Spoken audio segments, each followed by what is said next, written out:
What's up, YouTube? Welcome back. 357 SIG testing, but we're at a midpoint here. We did test 6, 7, and 8 using Underwood ammunition, jacketed hollow point, 115, 124, and 147 grain. We did them right in a row. Now, this is kind of an in-between video. We're just going to mash up those 3 testing days all in one for those people that like to have the whole picture and they don't have to jump around video to video. It's actually very good. We did this one time with some SIG V-Crown and it worked out well, so I'm doing it again now. So that's what's happening. I'm going to show you the firearms real quick. All of this testing was completed with a 5-inch 1911 Sig Nightmare and 357 SIG, of course, and an M&P 1.0 chambered in 357 SIG, of course. What's up, YouTube? Welcome back. 357 SIG Ammo Test Series continued. Today we're on test number 6. We have Underwood Ammo this time. We're using a jacketed hollow point 115 grain loading, and their advertised velocity for this is 1,550 feet per second. This is item number 118 in their catalog, and as you can see, it's got a nice jacketed hollow point, just like they said. This is a light bullet. This is 115 grain. So when loaded to proper velocities, 357 SIG is absolutely no joke. 1550, this should be pretty interesting. We're going to be using these 2 firearms to shoot at these B8 targets. 5 shots on this target, 5 shots on that target. We're going to get an average of velocity, therefore foot-pounds, and we're going to check some accuracy. And nope, I'm not going to be using a rest. After we get accuracy, chronograph, and a general feel for the ammo out of the way, we're going to shoot 10% clear ballistics gel blocks. These are 20-inch shooter blocks, so we have a total of 40 inches. I really don't think we're going to get through that, but we always have a backup block. All right, we are about 15 feet off the chronograph, 20 feet off that left B8 target. Let's send 10 rounds downrange and see how we do.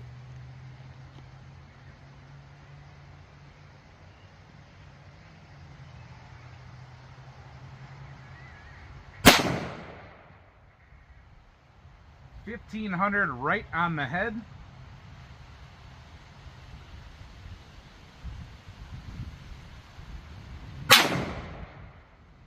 And the first one was a little bit above the X circle. That one was right on the X at 1515.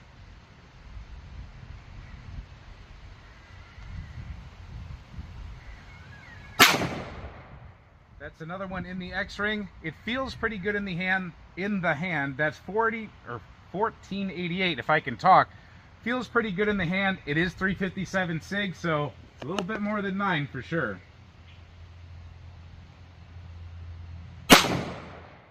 Another one in the X ring at 1470.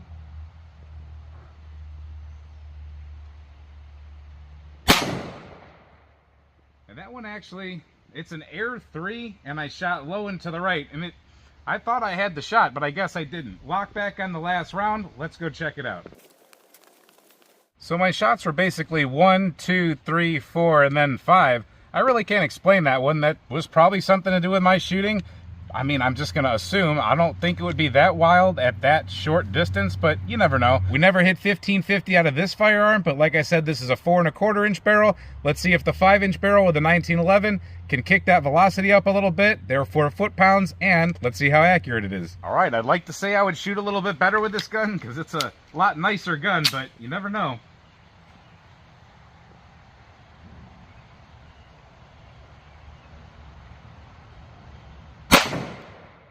Got one in the X-ring at 1547, so I'm going to call that pretty good for velocity, according to what the box said. Got another one in the X-ring, 1535.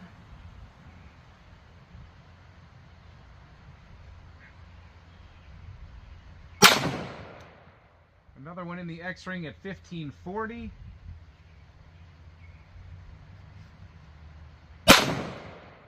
Another one in the X at 1533.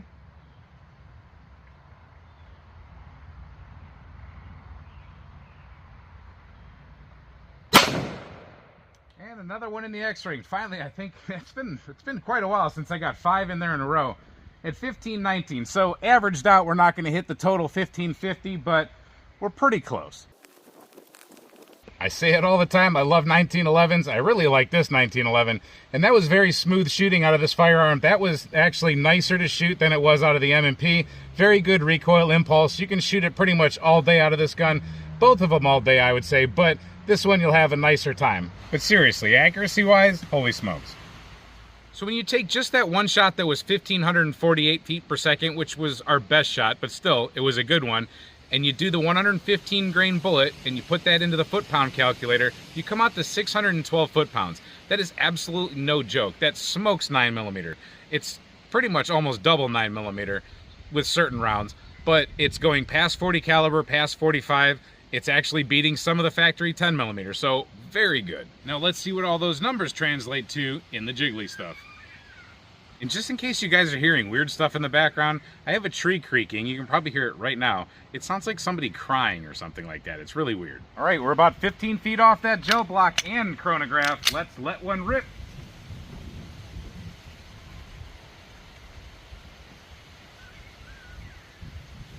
Well, that definitely went a little bit more centered than I wanted to. Now I'm gonna have to work to get my second shot.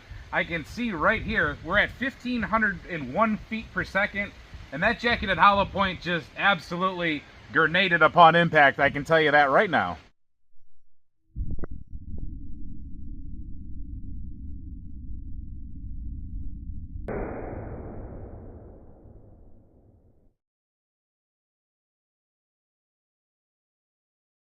So 1,501 feet per second. And then, like I said, when that thing hit the gel block, it pretty much did an immediate boom and opened itself up wide open. Copper petals immediately. We're talking about an inch into there. Let's get the measuring tape on it before we go any farther. All right, as you can see, like I said, right there at about the 1 inch mark, we already have some of the copper pieces that came off. That's pretty quick. There's a whole bunch of copper chunks, right, or lead and copper chunks actually, right there at the 3, 4, 5 inch mark. They really shut it off the main body of that projectile. That would be the petals that I'm sure just instantly flew back. That main wound cavity is about 5 inches where you see the explosion effect, and then it moves on down. Does the piercing wound cavity that the typical left behind core would do. And I'm gonna call it stopped at 13.5 inches. It did a bounce back from 14.5 inches at least. Sometimes you can't see the total amount of piercing that it did, but 14.5 is what we see. Like I said, back down to 13.5. We definitely see it's pretty flat faced. Let's take a look from the top. And from the top, we're seeing the same thing, that grenading effect, and then just the straight on through track. And then you can see the shininess of that wide open, flattened, petal lost core that's left. All right, let's see what changes when you crank up the velocity just a hair, hopefully, out of this 5 inch 1911. And hopefully we get good shot placement. I think we did. We had 1538.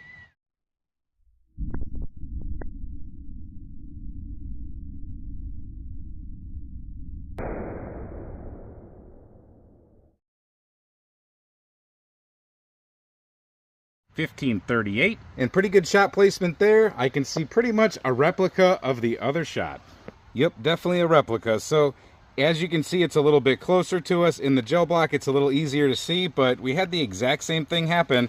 It stopped, they completely overlapped themselves. They stopped right at about 5 inches with that explosion stuff, and then they started tracking down both. The only thing about this one is this one pretty much settled at the 14 inch mark, as where the other one bounced back to about the 13.5. So from the top, so same thing you're seeing there. It's pretty cool. Like I said, they overlap, so you definitely get confirmation that these things are pretty consistent, at least from these two shots. There you go, sideways. You can see it wasn't going to be a very big bullet to begin with because it's only 115 grains, but without those pellets or petals, it's definitely a little bit smaller. Let's get them dug out and see what they actually look like now. So here we have them dug out. This is out of the M&P, and this is out of the 1911. They definitely smushed and mushed and lost petals, peeled back. There's a little bit of copper you see, but pretty much they look the same. We're going to find out exactly what these guys lost. So right there, the M&P, we're at 75.4 grains. So that lost a significant amount of lead. Let's get that one off of there. And the one from the 1911, if I don't break things, is 78.1, 2, 3. The wind's blowing a little bit, but 78.2. Let's settle on that. So they both lost significant amount of material, but they both did that driving deep thing after they had their initial impact and pretty much grenading effect. So it's good that they had the initial energy dump. That's a lot of foot-pounds to deal with, and it got deep. Now let's see what they actually measure out to. So the one that came out of the M&P, we're getting 0.506, so right around a half of an inch right there. That's about the widest point I can get. I can get a, maybe if I try to squeak it out, I can get a .537. Out of the 1911, I'm getting .521. And maybe I can squeak out a, that's even smaller, .52, .519. There you go. What's up, YouTube? Welcome back. 357 Sig Ammo Test Series number 7. We're rocking with another Underwood. This one's going to be another jacketed hollow point, but this one's going to be the 124 grain version. This one's traveling at an advertised velocity of 1,475 feet per second. The last one was a 115 grain offering, traveling at an advertised velocity of 1,550 feet per second, and we did achieve 1498. All right, we are 15 feet off that chronograph, 20 feet off that target. We're going to be shooting the left B8 target. Like I said, hopefully we can drill the X-ring. We did pretty good with the last batch, the 115 grain stuff.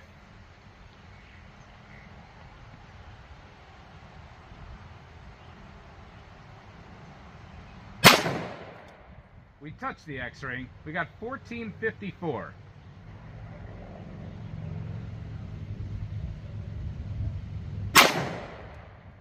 A little off to the side, 1441.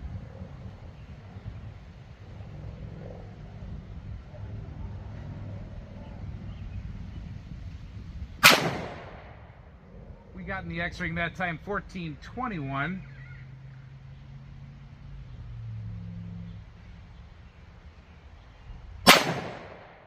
And 1425.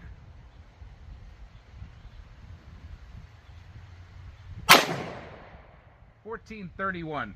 So we didn't get to that 1475, but remember that's a 4 1/4 inch barrel. Let's go take a look. So with this gun today, I'm shooting down here a little bit low and to the right, but still a pretty good group. Not as good as I would like it, but I'll take it. Let's see if we can improve things with a 1911. And before I forget to mention it, out of the Smith & Wesson M&P, it doesn't feel too bad. It is a 357 Sig. It does have a little bit of recoil, but it's not that bad. I don't think it feels much different than the 115 grain. All right, same distance and everything. Now we're going to see what the 5-inch barrel can do.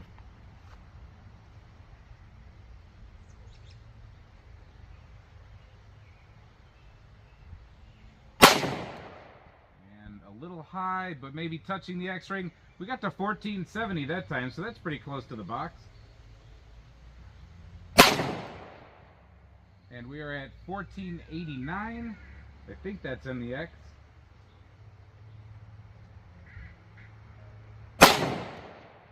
And 1495, so we went above the box a little bit. 1469, a little bit high on that X-ring. And in the X-ring, but high, 1476. So it is achieving the box velocity. We lock back. It does feel good out of this gun. I'm going to say that overall it might actually feel just a little bit more recoil impulse than the 115, but that could just be my imagination. Feels decent enough out of both guns. Definitely vote for the 1911 every time. Let's go take a look at the group. Not bad at all. We put 3 in here and 2 right above it, so I'll take that. That's probably definitely my shooting. The 115 grains, they group just a little bit better. Take a look at that video. It's definitely cool to compare the ammos. Like I said, we're going to do the 147 grain next, so it's cool to see what they do all together in these tests. But out of both of these guns, very acceptable, especially for just defensive. I mean, for fun practice, this and that, yeah, but for defensive, what you need is inside this black, and you definitely have that achieved. All right, we're just about 15 feet off the chronograph and target. I'm going to try to hit that lower left corner. See how it goes. I did not hit the lower left corner, but 1448.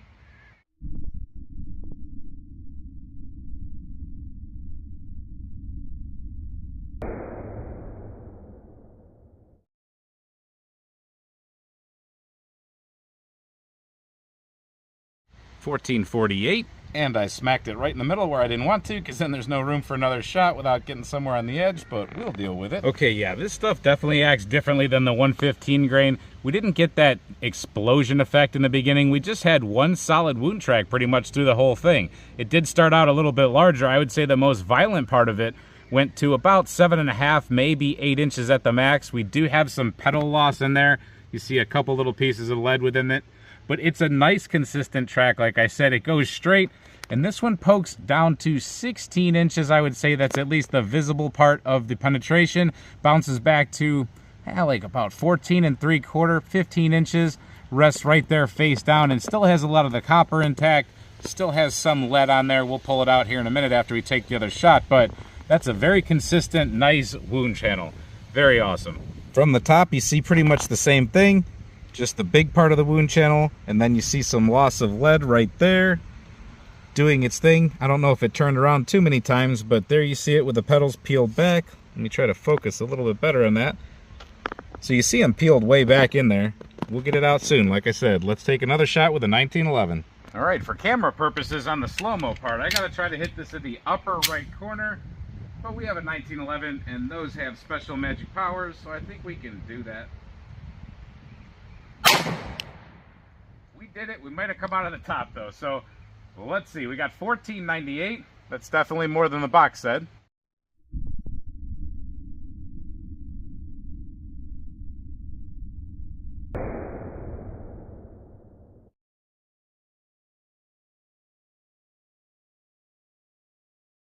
$14.98. That is awesome on the foot-pound meter, I can tell you that right now. And we were lucky we did not come out of the top. We got pretty close, but good enough hit. Let's take a look from the side. So it appears at first that they pretty much did the same thing. That's an increase in velocity though, so we did have a little extra pedal loss, I would say right there, as opposed to the one underneath it. We lost a little bit more pedals on the way. We actually lost a piece of copper right there.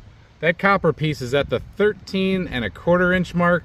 The projectiles landed at the exact same place at 15 inches or maybe 14 3/4, and they pretty much almost had the same bounce back. I would say the bounce back from the first shot was just a little bit farther, and it almost tried to come out of the top. You can see it has a little bulge right there. Pushing, it wants to go through there, but it did not.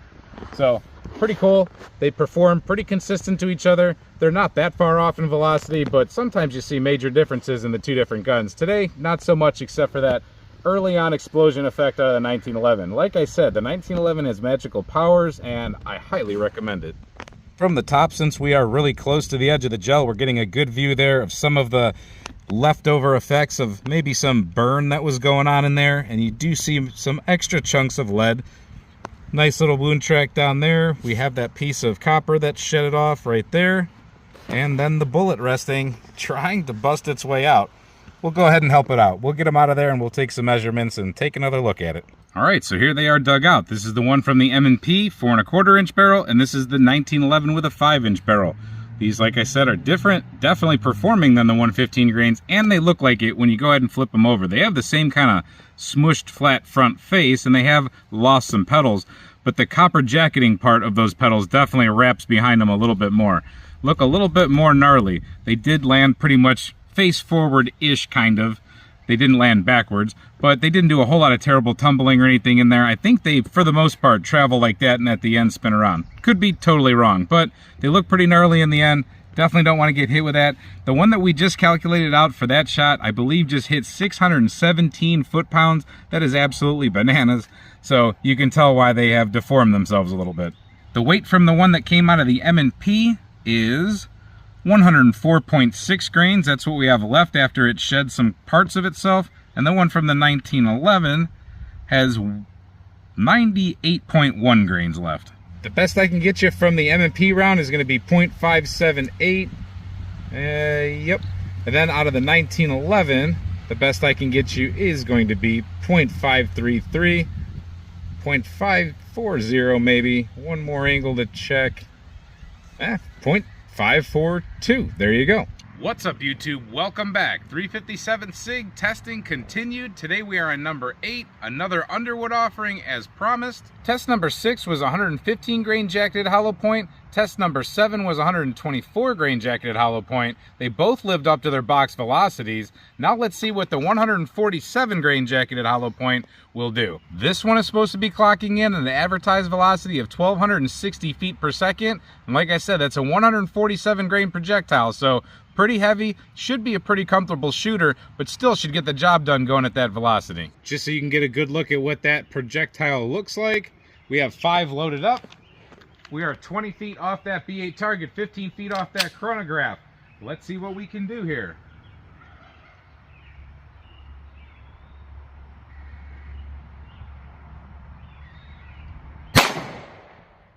We did touch the X-ring. We have 1248.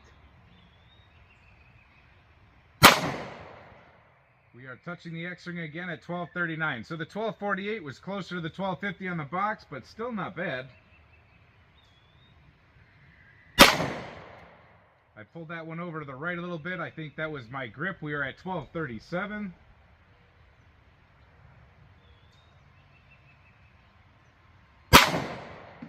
That one felt a little bit better. It's still touching the X-ring. We are at 1223.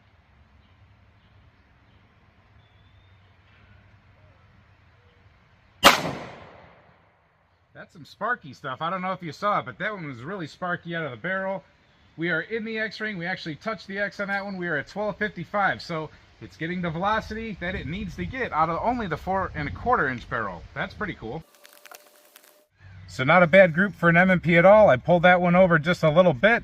Not a big deal. It's still within the defensive zone right there, what I call the hand size zone for anybody that doesn't know how big a B8 target is. Should definitely be able to get in there, at least standing still at 20 feet away. Out of that firearm, these rounds feel very manageable. I always like the 147 grain in the 357 SIG. The light rounds are good too. They get speedy, but the 147, I like them for range rounds, but also obviously they make them for defense. That's a good group. We'll see what they do in gel, but for now, let's see what the 1911 does on paper.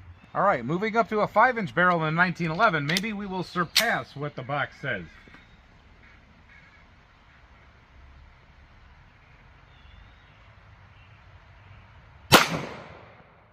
We're a little bit above the X circle. We are at 1270, so yes, we did surpass.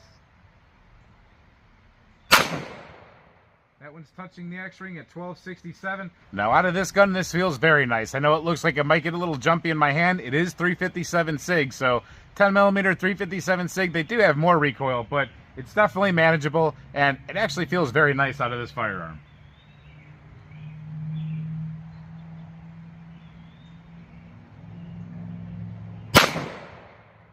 .1254. I shot a little high on that one. In the X-ring somewhere in there at 1267. And another one somewhere in there in the same grouping at 1264. Lock back on an empty. Let's go take a look. So with this ammo and this lighting today, here's my group. Not too bad for a 4-shot group there, and then somehow I jumped up on that one.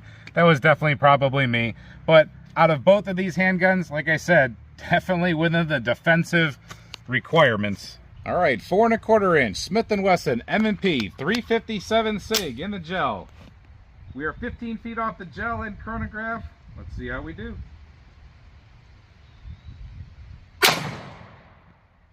We had 1263.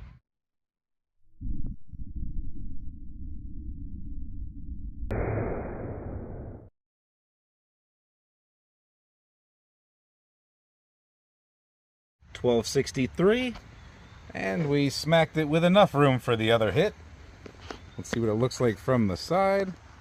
Wow, that thing got in there a little bit. Let's get the tape measure out. All right, I would say that's a very cool and consistent wound channel all the way down there. Remember, this is a 20-inch block, so we have a little piece of shed lead right there.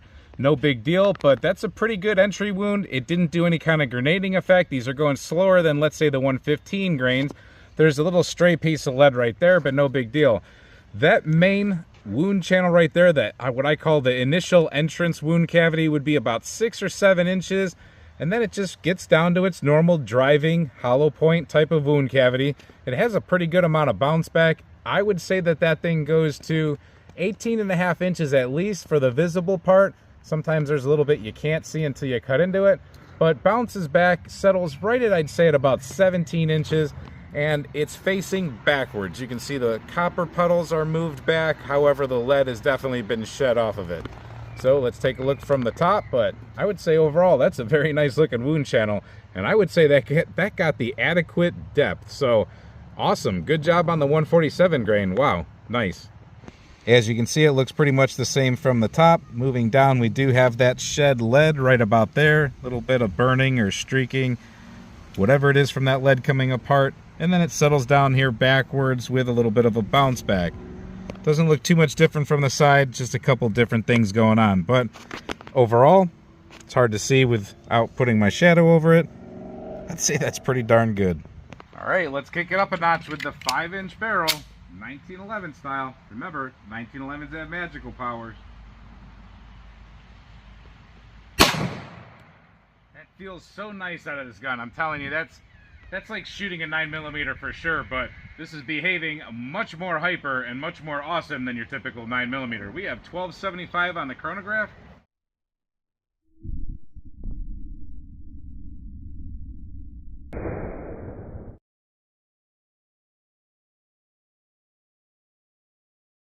$12.75, and our shot placement was good for these purposes.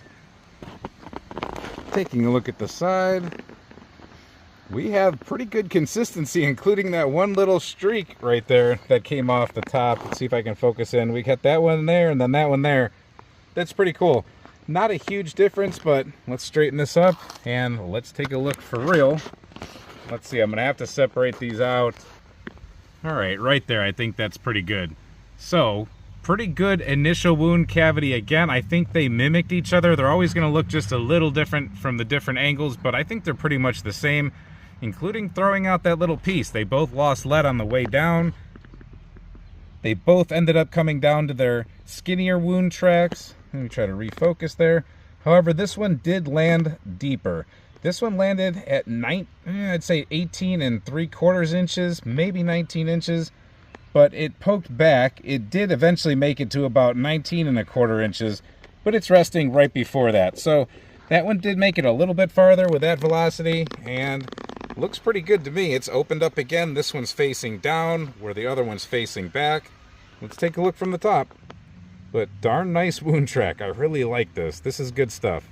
All right, there you go. Side by side, that looks pretty cool. Like I said, they're pretty comparable all the way down. That one out of the M&P, it seems to look just a little bit different. It's just the way that the light's hitting it. They both shed about the equal amount of material, I think. And they both had pretty much the same end result there for final wound track. You did have the different landing spots and different landing orientations, but both did a really good job. Let's get them dug out. All right, here we have the one that came out of the M&P, and here's the one out of the 1911. Both look pretty similar. This one threw just a little bit of a weird piece, no big deal.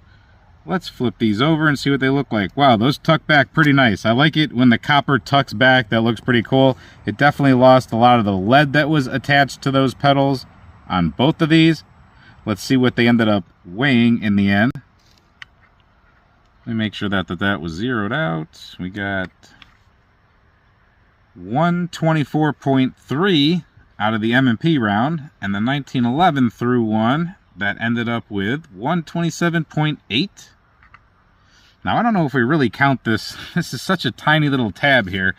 But I'll go ahead and measure the 1911 one first, because that's going to be bigger based just on that little wing that came off, but I already kind of smushed it a little bit. That's 0.606, so that's the biggest projectile width so far after recovery we've got out of this jacketed hollow point ammunition. But if I squeeze it just a little more, it'll come down. Or if I come from another angle, if I can ever get it to stay, 0.517, that's a little bit more realistic. 0.503, that's more realistic. And then out of the M&P, we ended up with 0.528, 527, 526, something like that. 0.506, maybe the widest part right there would be 0.533. Check it on one more point, 0.513. So you get the idea of that. So here are our testing targets for each of them in order from 115 to 124 to 147. Now the advertised velocities, we did touch them basically, at least very close, and sometimes exceeded them at least once. The averages might not have come out to that. The averages are here for you anyway. But the advertised velocity on the box for the 115 was 1550, the 124 was 1475, and the 147 was 1250. Like I said, we did achieve those for the most part. Accuracy wise, the M&P is on the left, the Sig Nightmare is on the right. So you can see with the 115 grain, pretty good group in the center. I had two come out of there. But with a 1911, that was a great group, got all 5 in the X. Moving on to the 124, not a bad group, just didn't get them where I wanted with the polymer wonder.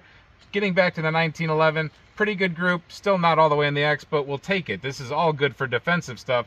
Moving on to the 147 grain, I got a little bit of a wild group for myself there with the polymer wonder, but 1911 pulled it back together again, except for that one that jumped up a little bit. All very acceptable. I'll go ahead and roll in the slow motions in order. 1, 2, 3, 4, 5, 6, going in the same order we looked at the targets. It'll be the M&P, then the 1911 for the 115, same thing for the 124, same thing for the 147.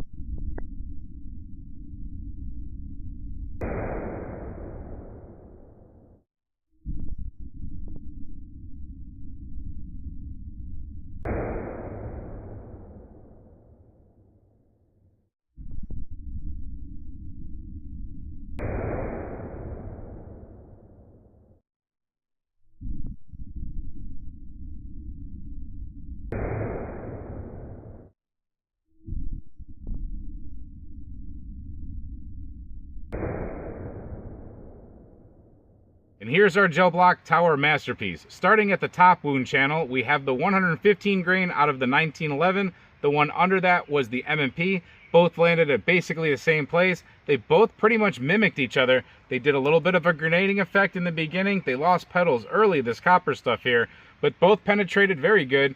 And then when you moved on to the 124 grain, you have a little bit of grenading effect on the one that came out of the 1911, not so much out of the M&P. But they both got down almost to the same penetration. A little bit further, not too much of a difference, a little bit more consistent here in the middle. Moving on to the 147, now we had more consistency, not so much early violent disruption.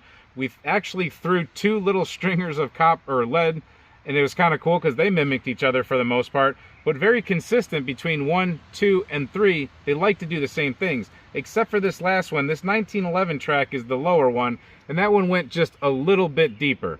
But very good performance out of all 3 of these. I just think you have to make a decision for what you personally prefer as far as impact. We got great foot-pounds out of all of these, but as far as the impact being early or more steadily carrying a wound channel through, both of them penetrated adequately. Some of them penetrated a little bit more than others. I've lost track of which one is which, but you can see it on the original videos, test number 6, 7, and 8. But this is the 115 grain out of both guns, the 124 grain, and the 147 grain. So you can definitely tell that these little 115 grainers, they're small, they don't have much base left. They have just a tiny little curl to them.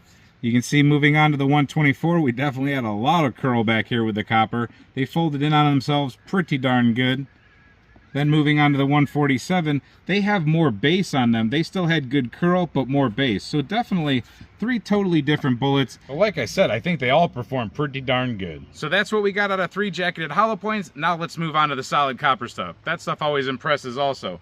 We have Extreme Defender 90 grain, 1700 feet per second advertised, and we have a 115 grain Extreme Penetrator going at 1450 feet per second advertised. So hope to see you at the copper test. Those will be test 9 and 10 for 357 SIG in the series. And if you like 357 SIG, I'm sure you're probably into 10mm a little bit. Check out our 10mm playlist. We have more than 20 videos on that. Pretty awesome stuff. Thank you for watching this video. Thank you to everybody who supports us on Patreon, channel memberships, everybody who likes and shares. That's awesome. It always helps us out. Check us out on the live chats every Wednesday, usually, sometimes Mondays and Wednesdays. Stop in, say hi. We just talk about random topics. Just have a fun chat, that's all. Thank you for watching this video, and until we see you next time, stay safe, have fun, and keep shooting.